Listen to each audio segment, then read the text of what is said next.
Cricket Mahakumbh में trophy को पूरी टीम एक साथ उठाती है और सेलिब्रेट करती है।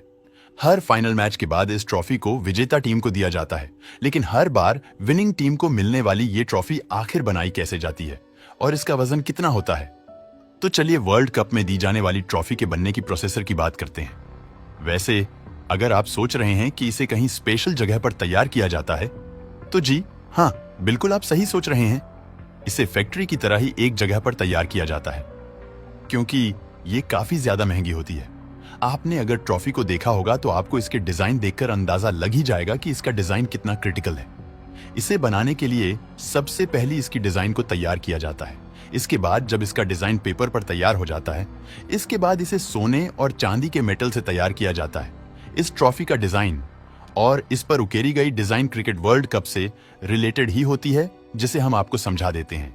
इस ट्रॉफी के टॉप पार्ट पर जो ग्लोब होता है वो क्रिकेट की बॉल को शो करता है और उसका शेप सेम बॉल के जैसा ही होता है, और जो डिजाइन वॉल पर होती है वो ही ट्रॉफी के बॉल पर भी होती है।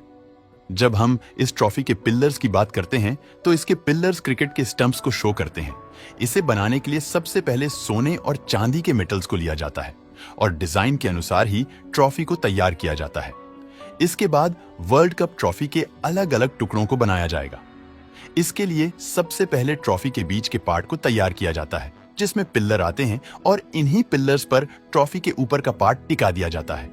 इन पिलर्स को कारीगरों के हेल्प से हथौड़े से पीट कर या फिर मशीन का इस्तेमाल करके बनाया जाता है। इस काम में काफी ज्यादा सावधानी भी बरतनी पड़ती है, जिससे कि कोई पार्ट डैमेज ना हो। इस तरह ट्रॉफी के पिलर्स का शेप एक एक करके तैयार किया जाता है, जिसमें 3 पिलर्स होते हैं। एक तरह से इस काम को स्पेशलिस्ट ही कर सकते हैं। इसके बाद इनकी फिनिशिंग की बारी आती है।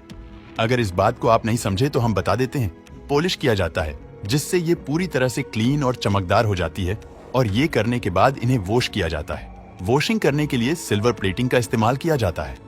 इसके बाद चांदी की प्लेटिंग से कोट किया जाता है, यानी इन पे परख चढ़ाई जाती है। इस तरह से ट्रॉफी के तीनों पिलर्स को तैयार किया जाता है।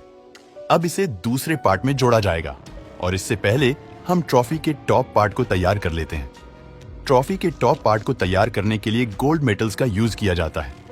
ट्रॉफी के टॉप पार्ट यानी कि ग्लोब को तैयार करने के लिए पहले मेटल्स को ग्लोब के शेप में सेट करने के लिए 2 अलग अलग पार्ट्स को लिया जाता है। इन्हें ग्लोब पर शेप देने के लिए आपस में जोड़ दिया जाता है। इस काम को पूरा करने के बाद ग्लोब के ऊपर एक तरह के डिजाइन को उकेरा जाएगा। इसके लिए एक्सपर्ट्स की मदद से कई तरह के टूल्स के हेल्प से इस पर हाथों से डिजाइन को तैयार किया जाता है। इसके बाद इस ट्रॉफी की फिनिशिंग करी जाती है, और जब ये पूरी तरह से तैयार हो जाता है और इस तरह आपकी ट्रॉफी बनकर तैयार हो जाती है, जैसा कि आप यहाँ देख सकते हैं। आपको बता देते हैं कि खेलों में दी जाने वाली कई तरह की ट्रॉफियां बनाई जाती है और उनके डिजाइन और शेप बिल्कुल अलग अलग होते हैं। आप जानकर हैरान रह जाएंगे कि इस ट्रॉफी का वजन करीब 12 किलोग्राम होता है और इसकी कीमत लाखों में होती है। दोस्तों, ये जानकारी आपको कैसी लगी, हमें कमेंट बॉक्स में जरूर बताना।